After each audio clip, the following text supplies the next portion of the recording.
Hey guys, hey, just want to bring you into.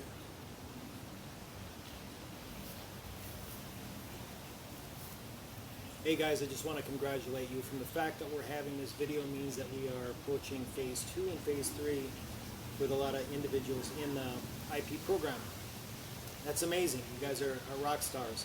Say what we're going to do is we're going to initiate with a warm-up because we're going to be getting into this routine of exercise again. Remember, we were sticking with just walking, which was absolutely necessary, but as we get into the different phases, we're going to start getting into building those muscles again, engaging those muscles, because we have to support the joints, we have to support the spine, we have to build up that metabolic furnace, which are your muscles. So what we're going to do is we're going to start out real simple today, but before we start, I just want to let you know that for any reason anybody's watching this video that's not under my care, they have to check with their medical doctor first. Secondarily, there are some IP patients that are not under my care for chiropractic, and so they either check with me personally before they start this program, or their medical doctor, whatever is best for you. So again, what we want to do is we want to get into this workout program, right? But we have to avoid injury. So what we're going to do is we're going to start with a real simple, remember, we're going to keep everything simple, right? And so your warm-up is going to be real simple as well. So what we're going to do is we're going to start from the bottom, and then we're going to migrate on up. That's going to prepare us for the workout. It's going to stimulate lymphatic flow, your circulation. It's going to make a lot of benefit in your life. But nonetheless, the most important thing is going to help you get into this mild workout that we're going to do without injury.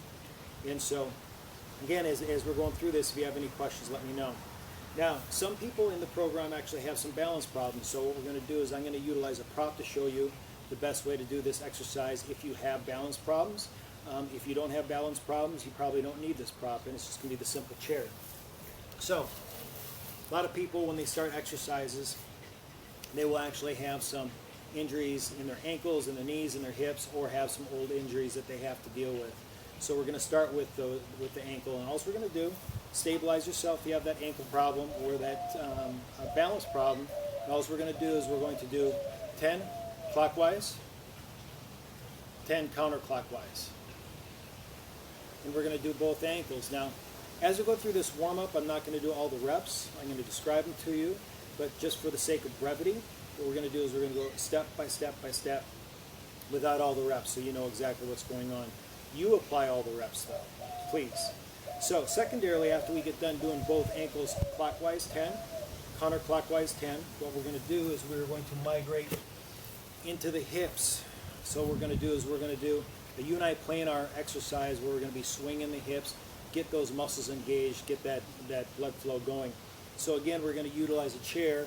What we're going to do, just stabilize ourselves, and we'll have to switch this chair around once we get to the other hip. And all we're going to do is nice, easy, stabilize right through here, back and forth. Now, when you're going with this, it's very unnatural for us to not be moving this arm, right? So when this leg goes forward, that goes back, nice and easy. This allows us, if we do the upper extremity at the same time, to get that shoulder loosened up, nice and easy. All we're going to do is go 20 full swings, back and forth, nice and easy. Simply, to go to the other one, common sense, right? Just going to go forward, nice and easy, back and forth, 20 swings. To get that nice linear movement going in there, getting those glutes engaged, get the hip flexors engaged, so on and so forth. Very effective, get that circulation going, get those hips lubed up. Because when you're doing your exercise, we're going to be focusing on the hips quite a bit. Now, we just got done swinging those hips back and forth in that just planar fashion. What we have to do is there's a lot of muscles that actually stabilize us in side stabilization and rotational in those hips too. So what I'm going to have you do is just do simple 10 hip rotations. Now, not the belly dance where you're going to be moving the abdominal region. The abdominal region is going to stay stable. What we're going to do is we're going to put our fingers right through here. The reason why? Because that's where our hips bend, right at what's called a hinge. So I just want you to go right in that hinge, find that hinge, and what you're going to do is you're going to do 10 clockwise and 10 counterclockwise. Nice and easy. We want to focus on the hinge. You notice that I'm staying very stable up here. That back is not having any curves. I'm doing most of this movement within the hip, so I get all those glutes, lateral stabilizers engaged and lubed up. We want all those muscles and these joints to be ready in every plane so we avoid the injuries. Now what we're going to do is simply we're going to throw some rotationals in the upper region too. We want to still stay somewhat stable here. When I'm moving this thoracic region, we're going to have a little bit of rotation, but most of it is going to be up in this thoracic region where we get really tight. Why? Because most of us are sitting at desks nowadays and we start getting this posture, so we get very, very restricted in this region. We want to open up that chest, arms back and forth, nice, easy, just 20 back and forth. We're not winging it, not real hard. All we're doing is nice and easy, and if you can see, I'm putting a little motion in my knees too, a little bit of torquing in those knees, get those knees lubed up.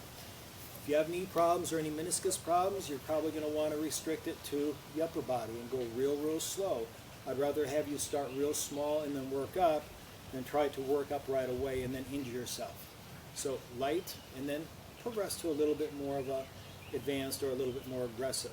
So 20 back and forth. After that, we're going to get the shoulders lubed up a little bit more. We're going to do what's called punchies. All we're going to do is back and forth. 20. Nice and easy. Get those shoulders lubed up. You see that I'm moving that thoracic cage as well.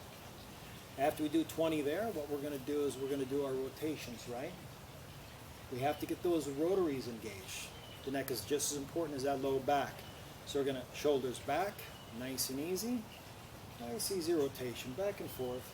Whenever we're moving the neck, what we have to do is we have to go real, real slow. Now we have very important vasculature in the neck too. Proper blood flow is important. So if for any reason we're turning our head, we get dizziness or any disorientation, nausea, blurring of vision, we want to stop immediately, and then you're going to give me a call or your doctor a call to discuss those symptoms.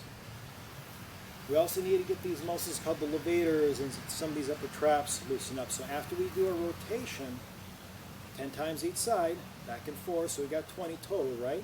What we're going to do is we're going to do half moons with that neck. We're going to start lateral, not extension. We're going to start lateral neutral. And then we're going to migrate down. Remember, neck is slow. Nothing in the neck is fast with these stretches. Bring it to that neutral, nice and easy, back and forth. How many times? 10 to each side, remember? Okay, 20. I'm just going to stop there assuming I did my 20. Then we're done. You know, so if you're going through this workout and it's actually not the workout, the warm-up, and you're actually breathing a little heavy, slow it down, remember? As Jerry said, we don't want to get in that point where we're actually out of breath and bending over. The warm-up shouldn't do that to you. But with some individuals, that actually does occur. So what we want to do is we want to do it nice, slow, meaningful, and methodical. Get it done. Do it the same way every time to get those muscles loosened up so we don't have any injury. That's going to get you where you need to be. So the next video is going to be on your initial workout. Thanks, guys. Talk to you soon.